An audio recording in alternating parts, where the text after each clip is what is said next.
Welcome back to another video. Well, it has finally happened.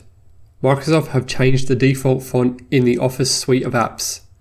Since 2013, we've been using Calibri, a font developed by Lucas de Groot in around 2002 to 2004. We've now moved to Aptos, a sans serif typeface developed by Steve Matson. Originally called Bierstadt, it is intended to evoke the Helvetica and Arial font styles. Comparing Aptos and Calibri side by side, we can see that Aptos appears sharper and bolder. The Aptos characters actually look slightly larger.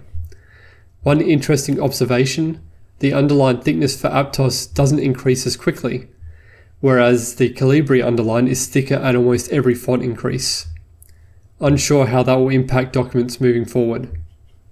The default color palette has also changed, visibly darker than the old scheme.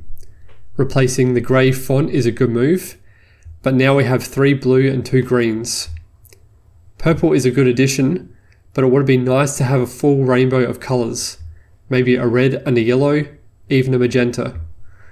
The darker works well as it gives a wider range of shades.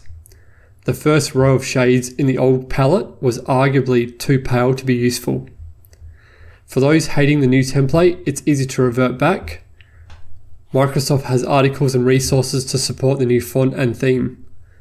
To revert back, open the design ribbon and select Office 2013 theme. Alternatively, color palette and font can be manually selected using the drop-downs.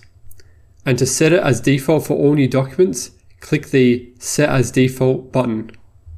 The same method can be applied in Excel and PowerPoint.